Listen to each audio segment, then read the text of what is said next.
कांग्रेस की कमलनाथ सरकार कैसे गिरी, ये मेरा पहला प्रश्न है। देखिए, ये एक अंदर ही अंदर षड्यंत्र चल रहा था।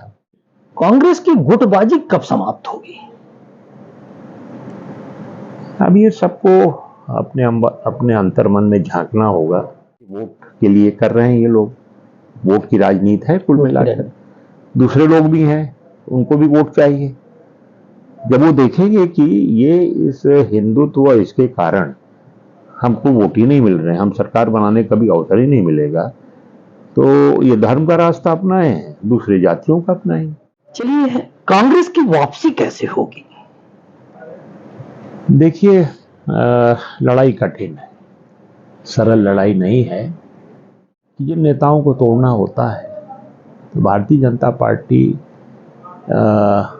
उसके बारे में तमाम जानकारियां एकत्रित करती है, फाइलें बनती हैं, और फाइलें यहाँ तक तो आज कोई जज भी नहीं बचा जिसकी फाइल ना बनी हो।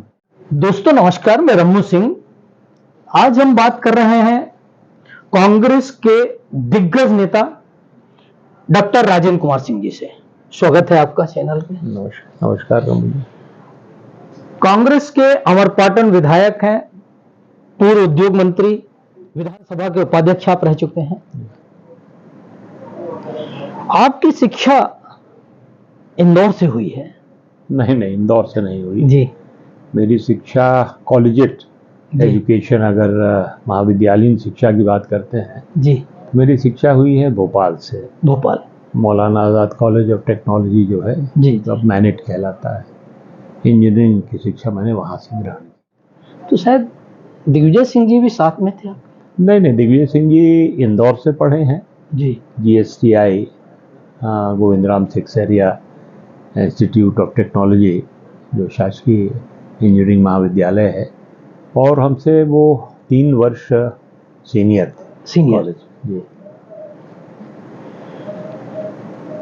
कांग्रेस की कमलनाथ सरकार कैसे गिरी, ये मेरा पहला प्रश्न है। देखिए, ये एक अंदर ही अंदर षड्यंत्र चल रहा था, क्योंकि लगातार भारतीय जनता पार्टी की सरकार रही और उनको नतीजे बड़े अप्रत्याशित लगे, और विपक्ष में बैठने की उनकी शायद आदत भी खत्म हो गई थी, तो अंदर ही अंदर वो षड्यंत्र कर रहे थे। अब रहा सवाल सिंधिया जी के जो नतीजा आया, जिसके कारण परिवर्तन हुआ।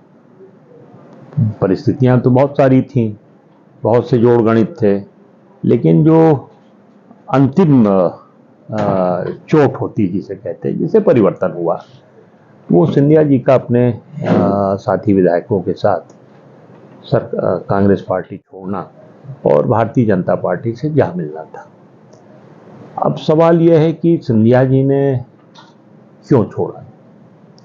सिंधिया जी जब तक कांग्रेस में थे तो जिस शिद्दत से आज वो कांग्रेस का विरोध कर रहे हैं या हमारे नेतृत्व का विरोध कर रहे हैं, उसी ताकत के साथ वो मोदी जी का और भारतीय जनता पार्टी का भी विरोध करते थे जब तक कांग्रेस में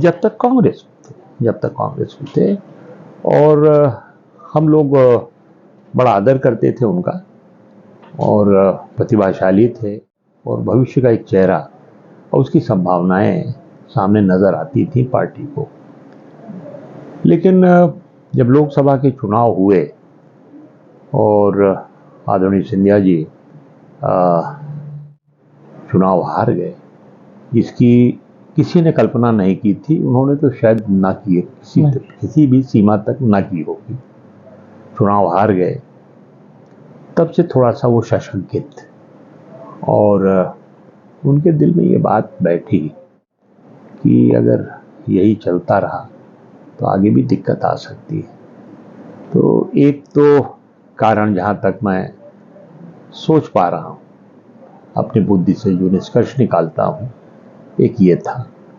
और दूसरा, आप अच्छी तरह से जानते हो, अब स्पष्ट हो गया है, बड़ी कहानी लंबी हो गई है, कि जिन नेताओं को तोड़ना होता है तो भारतीय जनता पार्टी उसके बारे में तमाम जानकारियां एकत्रित करती है, फाइलें बनती हैं, और फाइलें यहाँ तक तो आज कोई जज भी नहीं बचा जिसकी फाइल ना बनी हो। तो राजनेताओं को तोड़ने के लिए जो उनके लिए उपयोगी हो सकते हैं, और तात्कालिक रूप से सिंधिया जी का बहुत बड़ा महत्व था, तो वो भी शायद बनाई गई थी। ऐसी चर्चा लोग करते हैं, ग्वालियर के लोग करते हैं। उनमें क्या था फाइलों में, ये तो मैं नहीं जानता। एक चर्चा तो उठी थी कि 1 रुपए जमीन स्कूल के लिए। जी, कुछ विवाद थे, जमीन संबंधी विवाद थे, और भारतीय जनता पार्टी उनको कैसे और बड़ा कर सकती है वो बखूबी जानती है, वो उनके पास कला है, तो वो कारण था।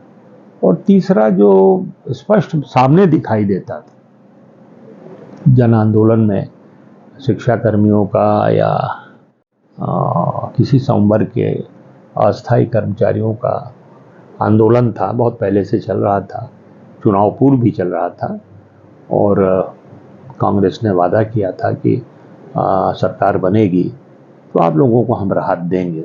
हमारा जो घोषणा पत्र था, जिसे हम वो वचन पत्र कहते हैं, और अध्यक्ष भी मैं ही था जी, उसमें भी शामिल था।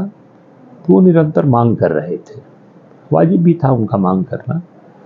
आंदोलन उनका चल रहा था जब कमलनाथ जी की सरकार बन चुकी थी तब, और उसी किसी आंदोलन के दरमियान सिंधिया जी ने कहा था कि अगर आपकी मांगें पूरी नहीं हुई तो अगर मुझे सड़क पर भी उतरना पड़े तो मैं उतर जाऊंगा। ये वक्तव्य सिंधिया जी ने दिया था, और जब वक्तव्य दिया उसी समय कमलनाथ जी शायद भोपाल से कहीं जा रहे थे, तो कार में ही उनकी बाइट ली गई और उन्होंने कह दिया कि सड़क में उतरना है तो उतर जाएं। तो वो एक तात्कालिक जो कारण लोगों के जहन में आया, शायद वो भी हो सकता है। नहीं तो क्या ये जवाब मिला था एक परिवार के मुखिया होने के नाते, क्या कमलनाथ जी का ये उत्तर, अब ये तो कमलनाथ आपके नजर में? कमलनाथ जी बेहतर जानते हैं, लेकिन मैं समझता हूँ थोड़ा संयमित बयान दिया जा सकता था। जी हाँ, संयमित जी, क्योंकि मुखिया तो थे, मुख्यमंत्री थे, प्रदेश अध्यक्ष थे, दोनों तरफ से मुखिया, और हम सबके नेता थे। कमलनाथ जी नेता हैं, कमलनाथ जी, तो संयमित बयान दिया जा सकता था।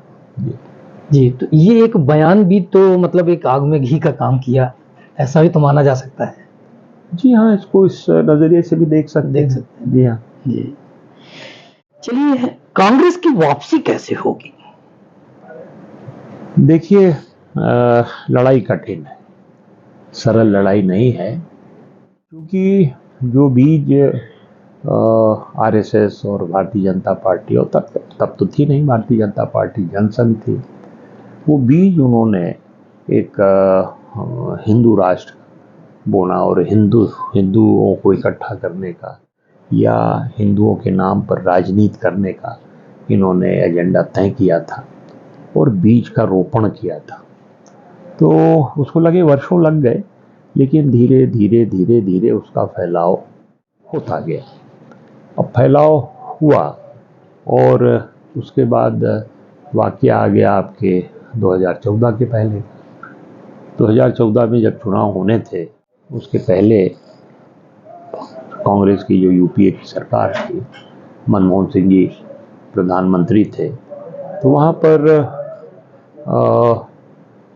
प्रधानमंत्री जब थे मनमोहन सिंह जी, तो बड़ा विरोध उनका हुआ, उस समय यूपीए सरकार का हुआ, विरोध हुआ, और ये सब एक बहुत बड़ा षड्यंत्र था।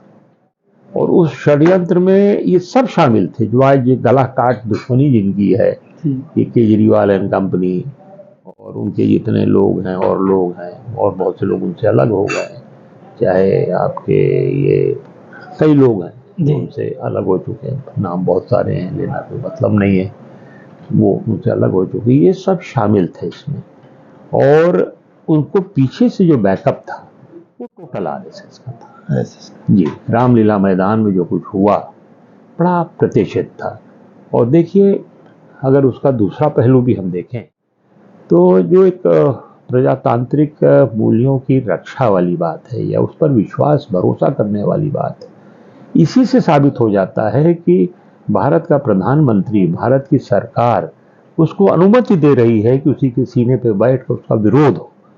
आज के संभव है, दिल्ली से 20 किलोमीटर पास भी नहीं आ सकता, तो वहां पर जो आंदोलन हुआ और उसको पकड़ लाए अन्ना हजारे को। अन्ना हजारे चूंकि एक फौजी थे, एक्स फौजी थे, फौजियों की हम लोग बड़ी इज्जत करते हैं, और रिटायर्ड फौजी थे, और कुछ आंदोलनों में महाराष्ट्र में भी शरीक रहे थे। एक छवि थी तो उसका भी भरपूर उपयोग किया, उनसे आंदोलन कराया, भूख हड़ताल कराई, और ऐसी छवि बना दी सरकार कि ये सबसे भ्रष्टाचार। और कुछ गलतियां हम लोगों से भी उस समय हुई उसको हैंडल करने में। वो जो आग लगी थी उसको बुझाया जा सकता था, लेकिन हमारे मंत्री भी, केंद्रीय मंत्री जैसे अंधे चूहे दौड़ते हैं, पीछे पीछे दौड़े चले जा रहे हैं बाबा रामदेव के पीछे पीछे कि हवाई अड्डे में कौन उनको रिसीव करने जाएगा पहले, कौन नहीं जाएगा। अब इन सारी चीजों से उसका आकार बढ़ता चला गया और राष्ट्रीय एक आंदोलन के रूप में हो गया। था केंद्र दिल्ली में, लेकिन स्वरूप उसका बड़ा हो गया। उससे एक ये बात तो तय हो गई कि सरकार बदलेगी, और जब सरकार बदलेगी तो मुख्य विपक्षी दल तो भारतीय जनता पार्टी ही है, उसी से ही कोई नेता आएगा। भारतीय जनता पार्टी और आरएसएस मुख्य रूप से ये समझ चुके थे। एक तो आडवाणी जी बाहर हो गए, आडवाणी जी वो आपका जो वहाँ का मामला था पाकिस्तान का, जिन्ना साहब की मज़ार वाले को लेकर मामला, तो आरएसएस इन सब मामलों में बड़ी सेंसिटिव है, वो तो बाहर ही कर दिया था आडवाणी जी को। और क्योंकि उम्र दराज भी हो गए थे, आगे का भी उनको देखना था, आगे तक की बात से देखनी और सोचनी थी उनको। तो उनको चूंकि आरएसएस ने हमेशा मोदी जी को बैकअप दिया था। जब 2002-03 के दंगों के बाद हटाए जाने की बात हो रही थी, तो आरएसएस ने ही आडवाणी जी के थ्रू, अटल जी तो नाराज थे, अटल जी की धारा दूसरी थी, लाइन दूसरी थी, उन्होंने दूसरी बात कही थी। आरएसएस के ही कहने पर आडवाणी जी आगे आए और मोदी जी का बचाव किया। यानी आरएसएस के एक तरह से पोस्टर बॉय जिसे कहते हैं मोदी जी बन गए थे। अब उनका एजेंडा था ही, जो मैं कह रहा हूं, बीज उन्होंने बोया था, धीरे धीरे धीरे वृक्ष बन रहा था। अब उनको सरकार बनाने का अवसर मिल गया, सरकार बन गई, भारी बहुमत से आई। कांग्रेस की दुर्दशा हुई, कांग्रेस 44 सीटों पे सीमित हो गई, ये किसी ने सोचा भी नहीं था इतनी बुरी हार होगी। तो एक उन्हीं की सरकार जो हिंदुत्व का जिन्होंने बीज बोया, चाहते थे कि हिंदुत्व, और वो हिंदुत्व बड़ा विवादित शब्द है। मैं हमेशा हिंदू और हिंदुत्व से बहुत फर्क करता हूँ। हिंदुत्व एक राजनीतिक शब्द है जो दामोदर दास सावरकर जी ने, विनायक दामोदर दास सावरकर जी ने शुरू किया था। उन्होंने खुद लिखा है अपनी जीवनी में, गाय के बारे में उन्होंने क्या कहा है ये सब कोई जानते हैं, जिसको गौ माता, और आरएसएस और हिंदू जो कट्टर होते हैं एक तरह से, वो पूजा करते हैं, मानते हैं। हम लोग सब गौ को मानते हैं। क्या लिखा है सावरकर जी ने? सावरकर जी ने लिखा है कि गौ एक जानवर है और वो गंदी रहती है, अपने पेशाब और उसमें गोबर में लिपटी रहती है, कोई पूजा करने योग्य नहीं है। ये सावरकर जी ने लिखा हुआ है। जी हाँ, उनके। आपने बाबा रामदेव जी का जिक्र किया तो मुझे एक घटना याद आ गई। ये सतना आए थे और वो चुनाव प्रचार कर रहे थे मोदी जी का। तो मैंने एक प्रश्न उनसे किया था कि आप कह रहे हैं कि अगर गवर्नमेंट मोदी जी की बनेगी या बीजेपी की गवर्नमेंट बनेगी तो गवर्नमेंट से सीबीआई मुक्त रहेगी। तो मैंने 3 बार ये क्वेश्चन पूछा था कि आपकी बात हुई है क्या? आप कैसे ये गारंटी ले सकते हैं कि मोदी जी की सरकार बनेगी तो सीबीआई सरकार से मुक्त रहेगी? तो बाबा रामदेव ने ये जवाब दिया था कि 8 बार मेरी चर्चा हो चुकी है 1 to 1 मोदी जी से। सरकार में आते ही सीबीआई को अलग कर दिया जाएगा और उसमें गवर्नमेंट का हस्तक्षेप नहीं रहेगा। अब बाद में वो उठे और तुरंत हमसे आके लिपट गए कि अब आगे आप प्रश्न मत पूछिए। ये कैमरे के सामने की घटनाएं हैं। आके हमसे ऐसे लिपट गए, आज भी फोटो है मेरे पास कई, और उन्होंने बोला कि आगे प्रश्न आप नहीं पूछेंगे। ये बाबर रामदेव जी ने कहा। तो मतलब एक परिकल्पना पहले से तैयार कर ली गई थी। जी, और बाबा रामदेव जी ने तो बहुत सारे आश्वासन दिए थे। सीबीआई वाली बात तो आपने कही थी कि मुक्त हो जाएगी, और मुक्त होने की बात कहाँ, तो सीबीआई का और शिकंजा कस दिया, और जो निष्पक्ष होकर काम करती थी, एक छवि थी सीबीआई, वो भी ध्वस्त कर दी लोगों ने। आज अगर 100 कार्रवाइयां हो रही हैं, तो 98 कार्रवाई विपक्षियों पर आप कर रहे हो जी। तो ये तो उसकी तो छवि ध्वस्त कर दी। रामदेव जी ने तो वगैरह तो कुछ भी बोलते रहे। देखिए मेरी एक इसमें मुझे वो याद आ रहा है, हम आह भी भरते हैं तो हो जाते हैं बदनाम, वो कत्ल करते हैं तो चर्चा नहीं होती। अब ये तो उसी तरह की बात है। कह रहे हैं कि साहब सीबीआई शासन से मुक्त होगी, पेट्रोल 30 रुपया लीटर बिकेगा और इनकम टैक्स नहीं लगेगा। ये सारी चीजें तो इन्हीं लोगों ने कही थी। कांग्रेस की वापसी कैसे संभव होगी? हाँ जी, हम लोग वही चर्चा कर रहे थे, और मैंने शुरू में जवाब दिया था, काफी कठिन है, संघर्ष वाली बात है। क्योंकि जो हम अपनी बात कंक्लूड नहीं कर पाए कि अब वो पूरी तरह वृक्ष बन गया है। अब दो विचारधाराओं की लड़ाई है देश में। एक है जो छद्म राष्ट्रवाद, यही शब्द भाजपा इस्तेमाल करती थी, जनसंघ के समय से शुरू हुआ था, मैं सुना करता था। छद्म धर्मनिरपेक्षता को ये छद्म कहा करते थे, तो मैं वो शब्द इस्तेमाल करता हूं, छद्म राष्ट्रवाद। तो ये जो विचारधारा की लड़ाई है, एक तरह छद्म राष्ट्रवाद है, और एक तरफ वही विचारधारा जो आरएसएस और सावरकर की है कि यहाँ पर बहुलतावादी जो सभ्यता है वो नहीं चलेगी, वहाँ एक धर्म का ही साम्राज्य होगा, और हर चीज में ये एक लगा जाती है, एक भारत, ये भारत, वो भारत। अरे यहाँ अनेकों धर्म रहे, अनेकों जातियां, अनेकों भाषा भाषी, अनेकों वस्त्र पहनने वाले लोग, तरह तरह के भोजन पद्धति अलग है। अब आप पूर्वोत्तर में चले जाइए, वो तो बिल्कुल चीन और उनसे मिलते जुलते लोग हैं, और दक्षिण में चले जाइए आप, हमारे द्रविड़ भाई हैं, वो बिल्कुल अलग हैं। वो नीचे जब श्रीलंका और ये जो दूसरे देश उनसे मिलते जुलते लोग हैं। तो कितनी विविधता है भारत की संस्कृति में।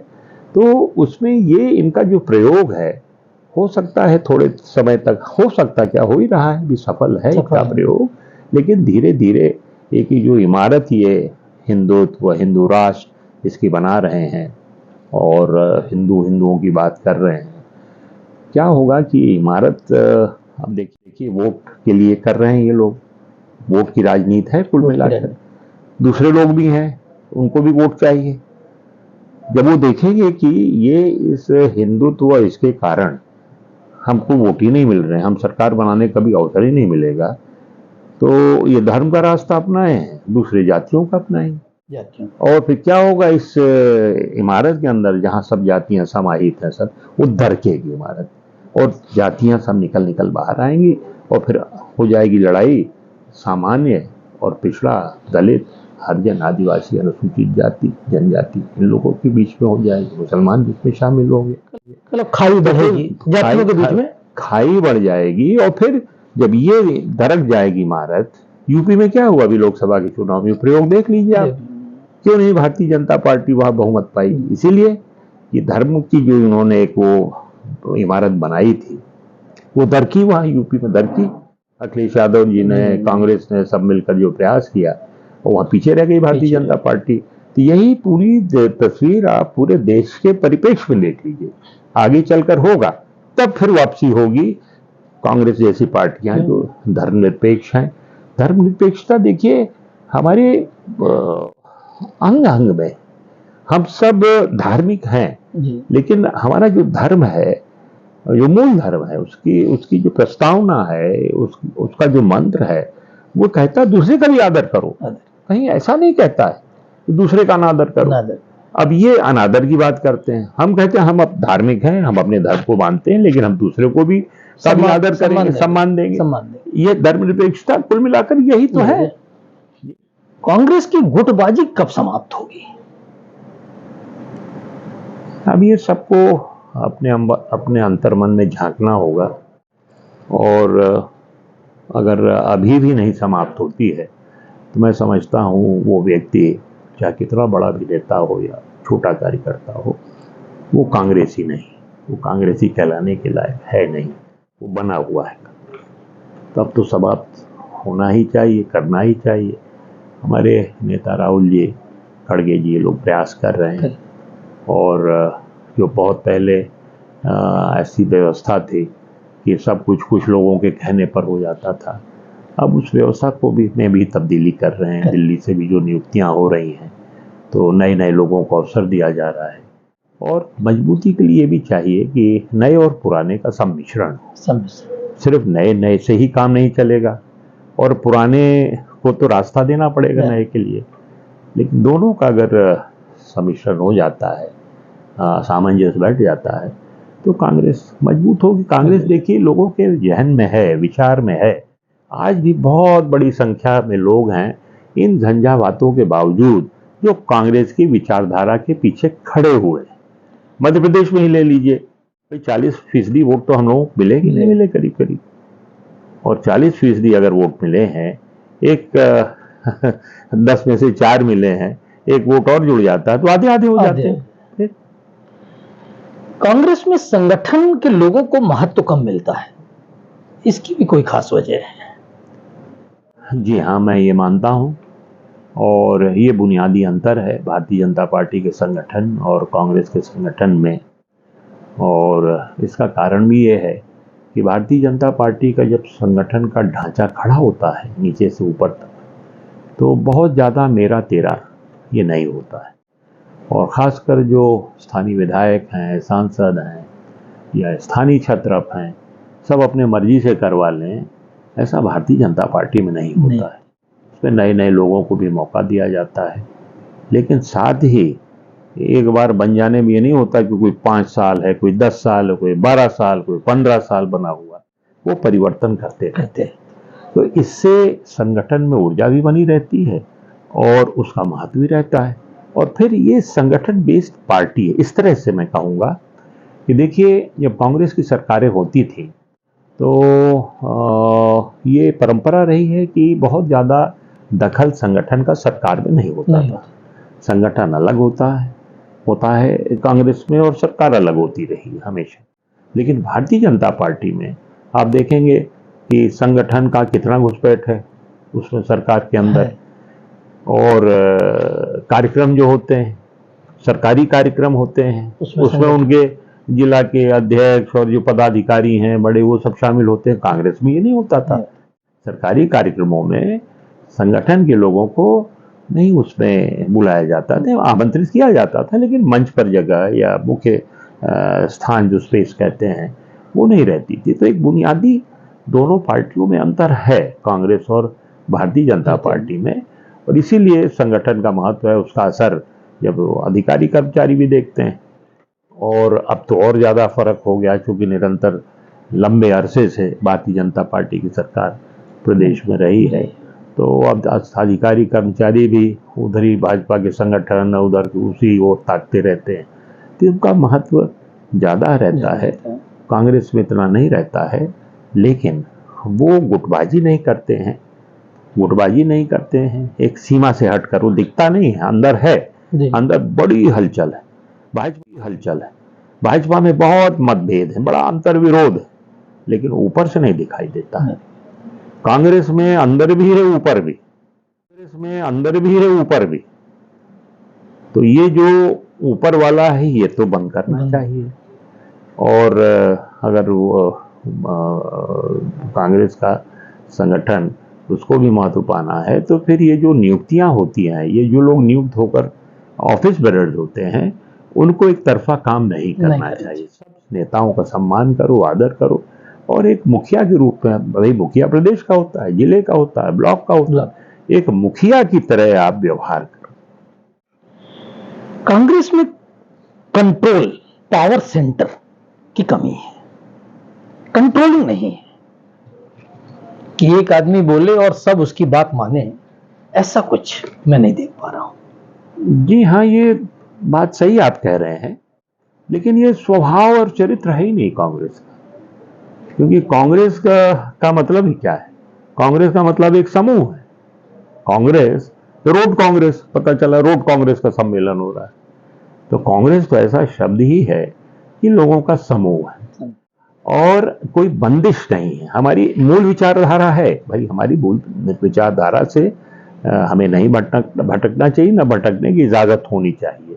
अब धर्मनिरपेक्षता है, हमारा समाजवाद है, सामाजिक न्याय जिसे कहते हैं, और जो लोकतांत्रिक मूल्य हैं हमारे, उनकी मजबूती, ये मूल विचार, इससे नहीं भटकना चाहिए। बाकी हमारे यहाँ स्वतंत्रता होती है, वो हमारे यहाँ शांति जो है कब्रिस्तान की शांति नहीं होती है, ना हम पसंद करते हैं। कुछ ना कुछ परिवार है, विचार विमर्श ये सब चलते रहना चाहिए, छोटे मोटे अंतर विरोध चलते रहना चाहिए, और जब ये सब चलता है तो कोई बेहतर चीज निष्कर्ष बनकर सामने आती है। जी, कांग्रेस में एक चीज और मैं देख रहा हूं, जो मैं समझ रहा हूं, वो बेहतर आप बताएंगे। योजनाकार की कमी है। जी हाँ, पहले ऐसा नहीं होता था, लेकिन धीरे धीरे ये कमी आ गई है पार्टी में, और हमें इसका इलाज करना पड़ेगा, और पुनः एक नए तरीके से और ये सारी कमियों को दूर करते हुए नए कलेवर के साथ जनता के सामने अपने आप को प्रस्तुत करना पड़ेगा। उद्योग मंत्री आप रह चुके हैं। उद्योग मंत्री रहते हुए कोई ऐसा काम जो आपने सोचा हो और न कर पाए हो? देखिए, वो जमाना अलग था जब मैं उद्योग मंत्री था। उस समय ही ये जो आपका उदारीकरण का दौर शुरू हुआ था, तो एक नई व्यवस्था, पुरानी व्यवस्था को हटाकर नई व्यवस्था लागू हो रही थी, और कोटा परमिट और इन सब का राज खत्म हो रहा था, और खुलापन अर्थव्यवस्था में और अंतर्राष्ट्रीय अर्थव्यवस्था से भारत अपने आप को जोड़ रहा था। तो वो जो दौर था वो बड़ा चुनौतीपूर्ण था, क्योंकि ट्रांजिशन जब एक से दूसरी उस फेज में आता है, वो ट्रांजिशन का दौर सबसे कठिन होता है। जैसे आपका शाम को जब दिन ढल जाता है और रात्रि की वेला आने के पहले जो धुंधुलका वाली वेला, गोधूली वेला कहते हैं, उसमें न स्पष्ट दिखाई देता, न स्पष्ट अंधेरा होता, न स्पष्ट उजाला होता। उसी तरह की कुछ परिस्थितियां थी उस समय। और दूसरी एक उस समय स्थिति जो आज नहीं है, वो ये थी कि हमें अंतर्राष्ट्रीय संस्थाओं से ऋण वगैरह नहीं मिल पाता था, क्योंकि हम क्लोज अर्थव्यवस्था थे। हमारी क्रेडिट रेटिंग वगैरह, जो क्रेडिट रेटिंग संस्थाएं हैं अंतर्राष्ट्रीय, बहुत कम आती थी। तो जो धन और उसकी कमी थी, वो हम उतना नहीं कर पाए जितना मैं करना चाहता हूँ। तो बावजूद इसके कई बड़े बड़े उद्योग हम लेकर आए, और आज की सरकार का हम लोगों का काम करने के तरीके में भिन्नता थी। आपका यहीं सतना में ही प्रिज्म सीमेंट जो आया, वो हमारे प्रयास से ही आया, और विशेष प्रयास करना पड़ा तब आया, नहीं तो बाहर चले जा रहे थे। और बहुत बड़े बड़े उद्योग आए, और जब मैं 93 से 98 के बीच में उद्योग मंत्री था, तो उन्हें विपरीत परिस्थितियों के बावजूद लगभग 10 से 12 हजार करोड़ के उद्योग लगे थे मध्य प्रदेश में। 10-12 हजार करोड़ का मतलब तब आज 2 लाख 2.5 लाख करोड़ रुपया होता है। जी, विंध्य विकास में क्यों पिछड़ा? जी हाँ, विंध्य विकास में पिछड़ा है क्योंकि उद्योग भी जो आए हमारे, वो अब उद्योग जहाँ रॉ मटेरियल होता है वहाँ आता है, या जहाँ बाजार होता है, माल बिकता है, वहाँ आता है। कोई ना कोई निकट चाहिए कच्चे माल का, जो वो है पाने का, उपलब्ध होने का स्थान, या माल बिकने का। कच्चे माल में हम सीमित रह गए चूना पत्थर पर। तो चूने पत्थर से लेकर सीमेंट उद्योग आए, बहुत सारे उद्योग हैं। मैं समझता हूँ हिंदुस्तान में जो 4-5 बड़े बड़े हब हैं जहाँ इकट्ठे इतने सारे प्लांट हैं, हमारा विंध्य है। लेकिन चूने पत्थर से क्योंकि बहुत सारी ज़मीन लेनी पड़ती है। किसान बहुत से मुआवजा तो मिलता है, लेकिन किसान कोई व्यापारी तो होता नहीं कि उसका सही उपयोग करे। वो अपव्यय कर देता है और कुछ दिन में वो सड़क पर आ जाता है, सारी राशि चली जाती है। जहाँ उसको 1000 रुपया खर्च करना वो 10,000 कर देता है, जहाँ 1 लाख करना वो 10 लाख कर देता है, अपव्यय कर देता है। कृषि आधारित उद्योग हमारे यहाँ नहीं आए, जो कि बुनियादी रूप से ग्रामीण जनता को या किसानों को की आर्थिक स्थिति को मजबूत करने में सहायक होते हैं। कृषि उद्योग इसलिए नहीं आए कि विंध्य में हमारे यहाँ सिंचाई नहीं थी, और अब हमारे यहाँ सिंचाई जब से बाणसागर बांध बना है तो सिंचाई का विस्तार हुआ है, और छोटी छोटी कुछ योजनाएं, लेकिन मुख्यतः है बाणसागर बांध ही है। हालांकि पूरी अभी योजनाएं उसमें मुकम्मल नहीं हुई। बरगी जब आ जाता है तो जब ये सिंचाई का रकबा हमारे विंध्य में बढ़ जाए, उसके बाद से संपन्नता, जब किसान संपन्न होता है तो आपका व्यापारी संपन्न होता है। व्यापारी होता है तो मिडलमैन होता है, जो आपका अड़तिया है तो आपका जहाँ फैक्ट्रियाँ हैं वहाँ से माल बिकता है, फैक्ट्रियाँ चलती हैं तो रोजगार के अवसर पैदा होते हैं। तो एक विकास का चक्र शुरू हो जाता है। तो विंध्य में होना बाकी है, अभी हम पिछड़े हुए हैं, मैं ये मानता हूँ, लेकिन शनय अगले 10 सालों में विंध्य की तस्वीर बदलेगी। बीजेपी अपने सपना को पावरलेस मंत्री क्यों देती है? देखिए, भारतीय जनता पार्टी में पावर बहुत कम लोगों के पास रहता है।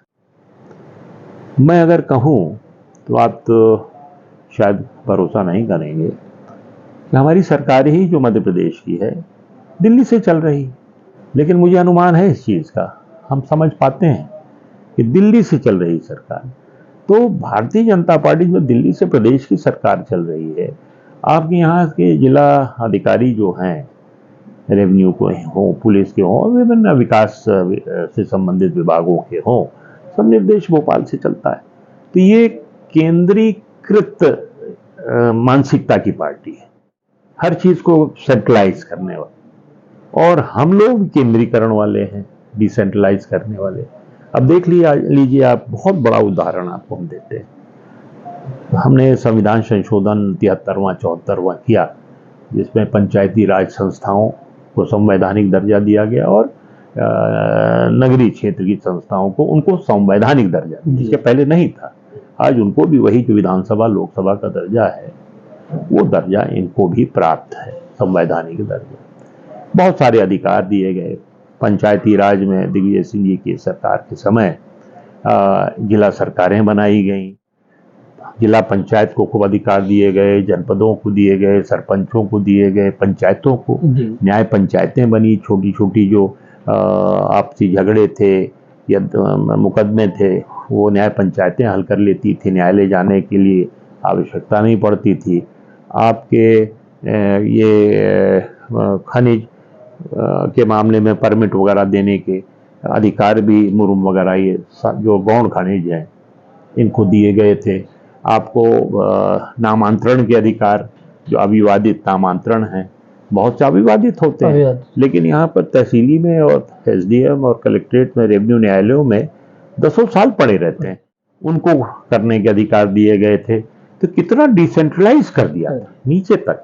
और गांधी जी यही तो कहते थे, ये सरकार गांव से चलनी चाहिए, नीचे से चलनी चाहिए, आम आदमी की उसमें आवाज हो, आम आदमी की भावना जुड़ी रहे। और भारतीय जनता पार्टी सब ऊपर से चलाती है। परिवर्तन है आपस में। एक शब्द बहुत ज्यादा प्रचलित है, थोड़ा सा इस विषय में मैं चाहूंगा कि जानकारी बताइए। भ्रष्टाचार एक शब्द आता है, तो पॉलिटिशियन कैसे भ्रष्टाचार करते हैं? अब पॉलिटिशियन कैसे भ्रष्टाचार करते हैं, बड़ा यक्ष प्रश्न है। और देखते हम चारों तरफ हैं, भ्रष्टाचार है। और आजकल तो अब भ्रष्टाचार करने का लाइसेंस ही प्राप्त है, पहले नहीं होता था, पहले कड़ाई होती थी। मुझे स्मरण है, पहले जो कैबिनेट होती थी, एक आध दो लोगों के ऊपर अगर आरोप लगता था तो बड़ा अपवाद आय होता था 2-4 लोगों को। लेकिन अब आज समूह के समूह उसी धारा में बह रहे हैं, तो ये तो और बढ़ता जा रहा है। कैसे होता है कैसे नहीं होता है ये आप भी जानते हो, हम भी जानते हैं, तो इसमें ज़्यादा चर्चा करने की आवश्यकता है नहीं। नियम और कानून का जब पालन नहीं होता उसको लचीला बना दिया जाता है, वहीं से करप्शन शुरू होता है और फिर नज़रिया है अपना अपना।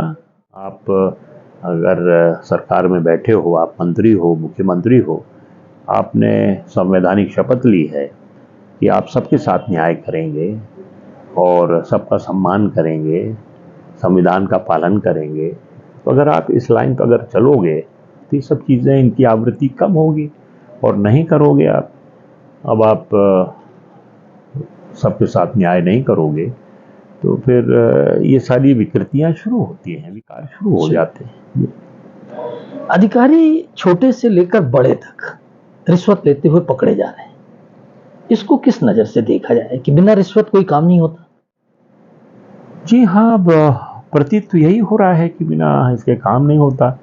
पहले सिफारिश हो जाती थी या कोई किसी को परेशानी है उसको नेता अधिकारी को बता देते थे, कह देते थे, तो अधिकारी उसको तवज्जो देते थे और जो न्यायोचित होता था वो काम करते थे। अब तो अधिकारी ये भी कहते हैं कि भाई हम पैसे दो लेकिन सिफारिश भी करा के लाओ, वहाँ से करा के लाओ, इस विधायक से लिखा के लाओ, इस मंत्री से लिखा के लाओ। तो इतने चतुर हो गए अधिकारी कि उनको पैसा भी लेना है और वो भी किसी नेता से भी लिखा के ले लेना है, ताकि कभी कोई दरियाफ्त करे तो वैसा यहाँ की सिफारिश थी, वहाँ की सिफारिश थी। ऐसे चालाक हो गए हैं लोग। जी हाँ। चलिए, एक अमरपाटन की बात करें आपसे।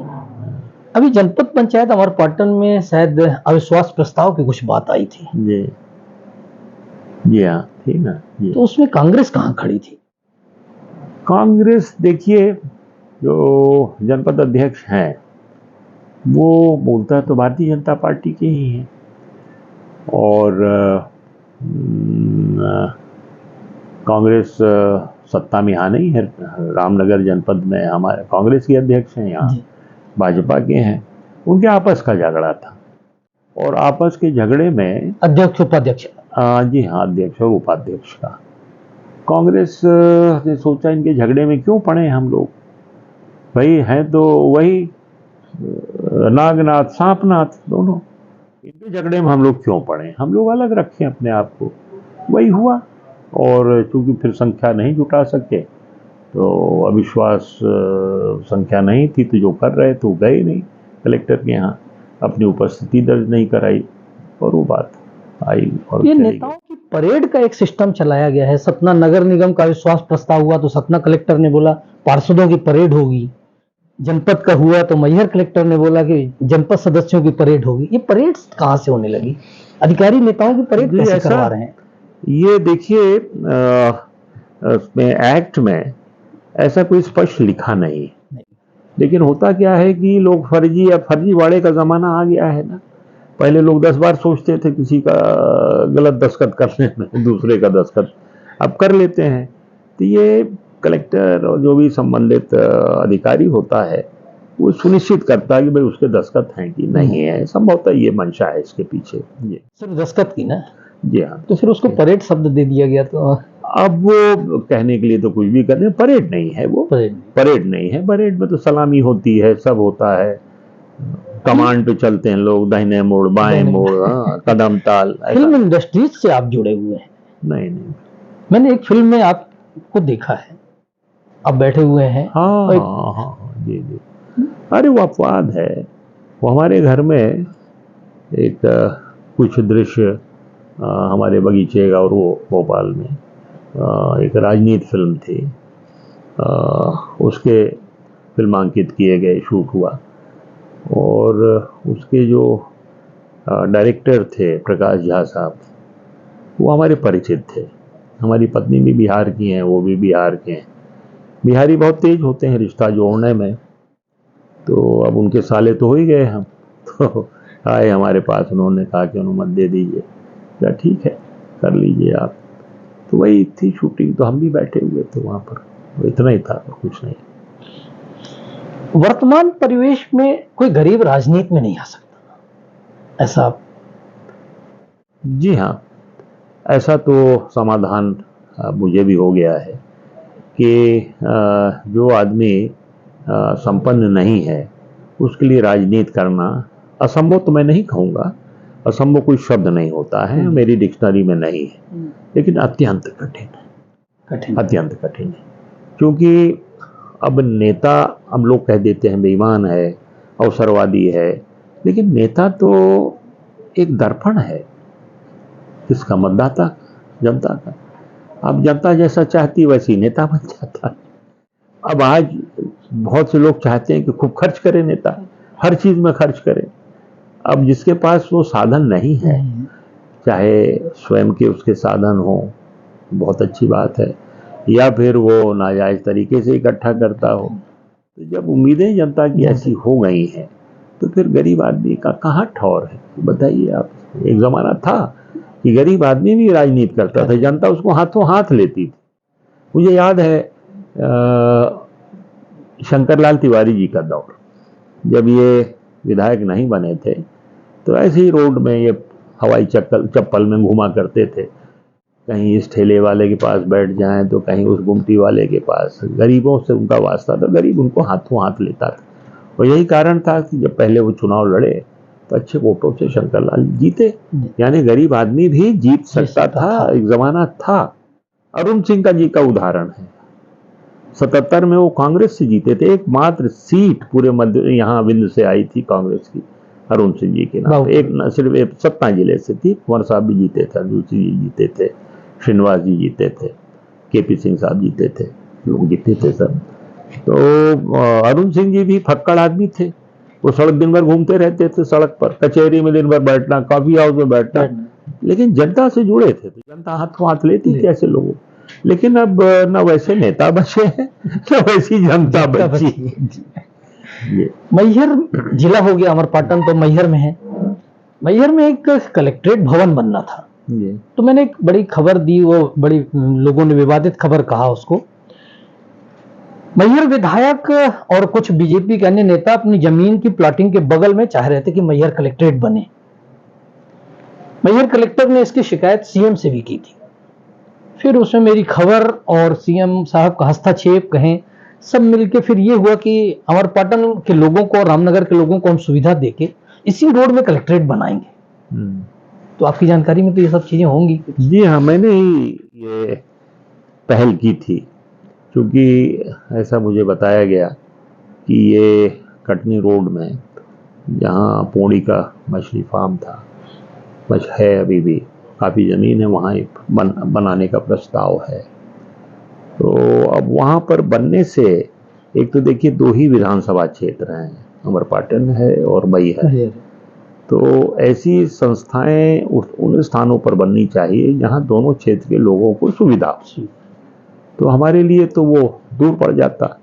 मैहर क्षेत्र के लिए भी बदेरा एक इलाका है, एक इलाका आपका नादन है, मैहर शहर है, और फिर चौथा आपका उधर का है गुनवारा तरफ का बेल्ट है। तो गुनवारा तरफ का तो ठीक है, समझ में आता था, लेकिन बदेरा के लिए दूर था, नादन के लिए दूर है वो, और मैहर शहर के लिए आधा आधा है। यहाँ पर्याप्त जमीन भी है, तो यहाँ के लोगों के दिलों में भी मरहम लगे अमरपाटन के। तो इसलिए बेहतर था कि यहाँ पर जहाँ आपका ये है, क्या नाम है, क्या गांव का नाम है इसका,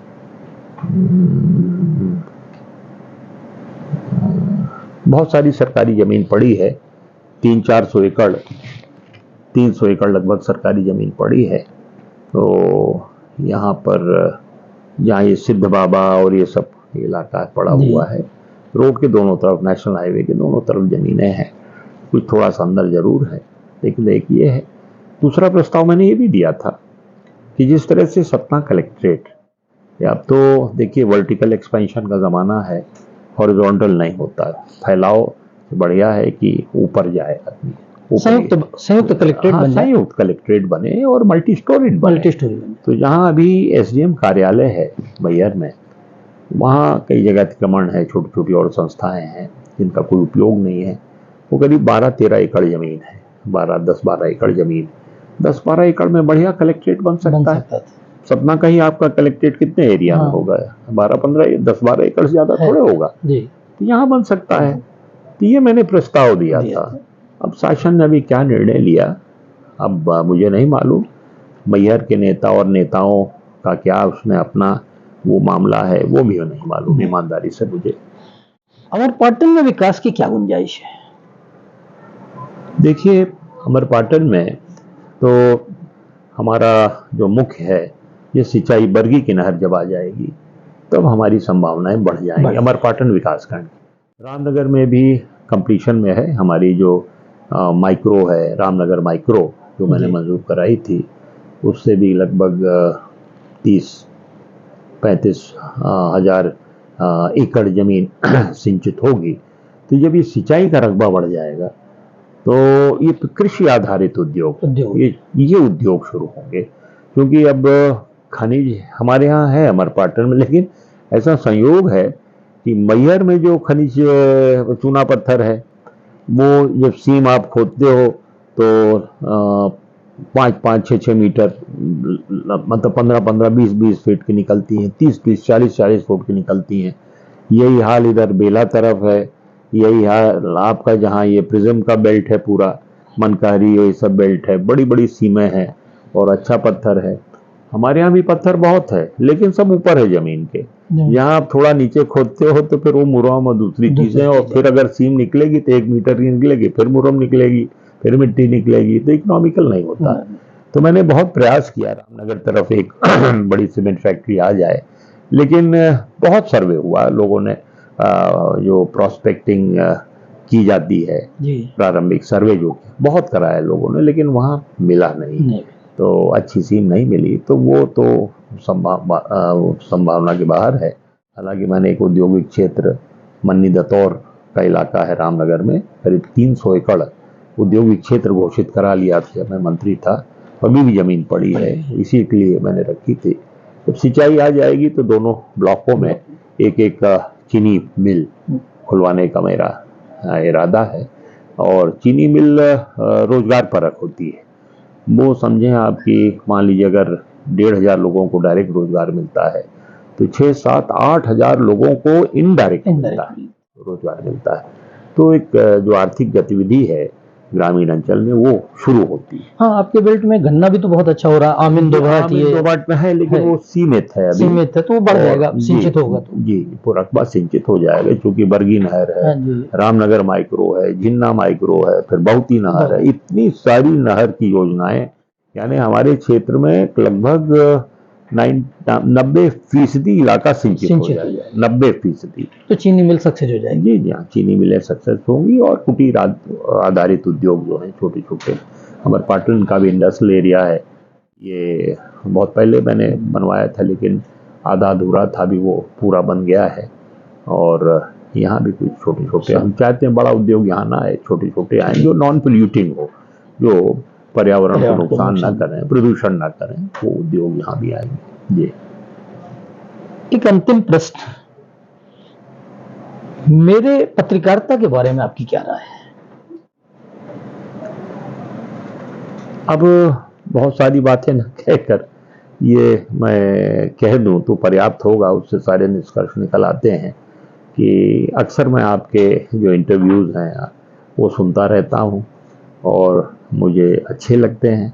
समसामयिक विषय आप उठाते हो और बड़े निर्भीकता से, और एक जो पत्रकार का कर्तव्य होता है, उसका जो एक जज्बा होता है, उसका आप निर्वाह करते हो। चलिए, बहुत बहुत धन्यवाद। ठीक है रमू जी, थैंक यू, बहुत बहुत धन्यवाद।